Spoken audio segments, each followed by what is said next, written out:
Hey, beautiful people, this is your girl and your host, Kayla Rose. Welcome to another episode of Soul Seed, the show which is dedicated to taking you to new levels of you. I hope you guys have had a good week as usual, and happy Sunday to you. So, we're just going to go across the screen here, see what's popping up. So, go on and like our Facebook page, our YouTube channel, subscribe to our Facebook page and our YouTube channel as well, or what is it? Follow us on Facebook, add us as a friend. And you guys can also join Relax Radio anytime, anywhere in the world. So make sure you're doing that. I'm sure you can do that through our Relax Radio app. So please go and download that so you can keep up to date with us on the go. And I don't see the one today about advertising with us, but you guys should know by now that's something that you can do. You can get our special introductory offer at the moment from just £1. So if you've got a service, a product that you'd like to share with our Relax Radio listeners and viewers, please do get in touch. So today I am going to be doing the live on the science of happiness. I'm going to be speaking about the neurochemical transmitter, oxytocin. And I was supposed to start that from last week or this week, Monday, but I superseded that and we spoke about when are we getting out of lockdown. Haven't done anything on coronavirus for a little while, so thought we'd revisit that. And basically we had a bit of a timeline as to when we will be getting out of this lockdown situation for good, and it's seeming like it's going to be June 2021, but I don't know how many people are holding their breath for that, so we will see what happens. So I thought I'd just come and do a quick live on, as I said, oxytocin, and as I said, just give you guys some practical tips about what you can eat and maybe some things that you can do to help boost your oxytocin. And I think learning about different things like this definitely ties into just knowing thyself. It's not just a spiritual thing, it's an emotional, mental, physical, and scientific thing as well. So we're going to be talking about some of the science of happiness. So it's a chemical messenger, it's a mammalian hormone, so something which is present in most mammals, and it's a neurotransmitter in the brain. So those are some facts about oxytocin. So what things is it involved with usually? What situations is it involved with usually? So it's known as playing a part in social recognition. So when you're recognizing your friends, family, or possibly just someone you've met before. So it's involved in that cognitive process or that neuro process, and it's also involved in bonding. So yet again, our relationships, that's something that it comes into play. So also the formation of trust, so I guess that ties into bonding as well. So basically it's really about building relationships, interactions with other people, and it's also produced during orgasm and lovemaking. And it's a hormone, or a neurochemical, which is released when women have a child, and the flooding of oxytocin in the system is what makes mothers feel so connected to their babies. It's known as a love hormone or a happy hormone, alternatively, and it's also released through stimulation of the nipples and breastfeeding for women as well. Yet again, bonding mother to baby. One of the ways oxytocin is released in the system as well is through cuddling. So physical touch is very important, even though we're in a time right now where social contact is limited and we're practicing social distancing right now.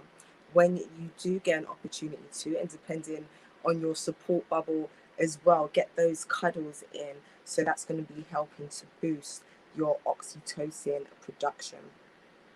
And it can be very dependent on environment as well. So If you're in stressful situations, your production of oxytocin will not be as high and can be prohibited. Stress definitely inhibits the production of oxytocin. I'm sure everyone's feeling the effects of that right now with everything that's going on the planet. But what are some hacks, some tips that you guys may be able to try out and see if that helps to boost your oxytocin and basically give you that warm, fuzzy feeling? So I haven't seen anyone popping up on the comments as of yet.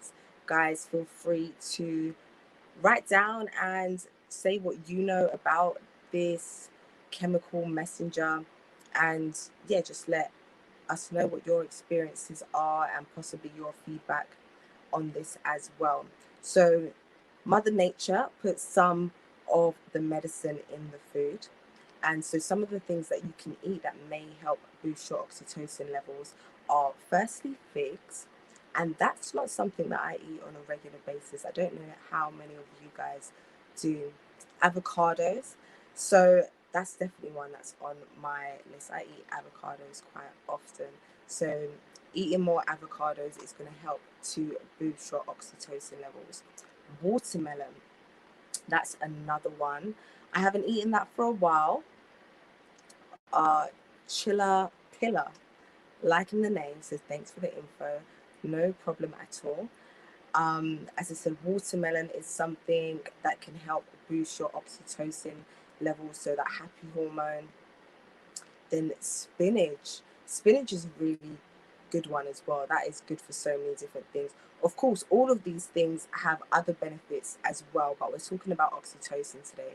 So get that spinach in if you want to start feeling happier. So we've got some dark leafy greens there, and green tea also. So I do like green tea. I drink green tea nearly every single day. I don't know how many of you guys do, but that definitely has its benefits with boosting your mood and helping get your oxytocin levels up.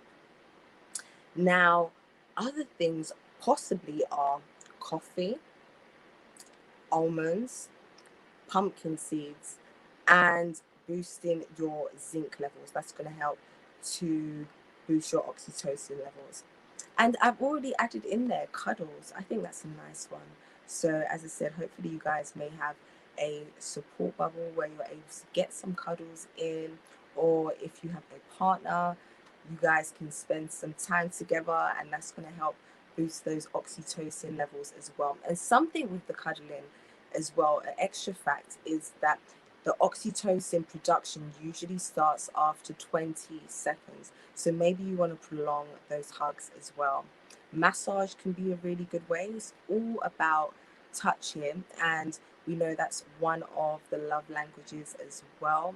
So, as I said, if you've got a good support bubble that you can do this with, or even self touch, that can be something as well. Really getting into the body and feeling yourself. So, those are some of the things that you guys can do, and those are some of the things that you guys can eat. I will be back with the other two in this series tomorrow, which is Monday, and next week, Sunday, I'll be finishing the series off. So, yet again, gonna say it, been missing going into the studio. Really wanted to get some interviews for you guys, but we'll have to wait till things open back up. But I'm sure we'll be keeping you posted as to when we'll be going back into the studio. So I'm gonna leave it there for tonight. Keep it nice, short, and sweet. Want to wish you guys a great start to your Monday. Hope you have a really good day. I will be back with you tomorrow at 9 p.m. So please join me for part 2. This has been your girl and your host, Kayla Rose. Thank you for joining me, and this has been Soul Seed, the show which is dedicated to taking you to new levels of you. As usual, much love and stay blessed. Bye.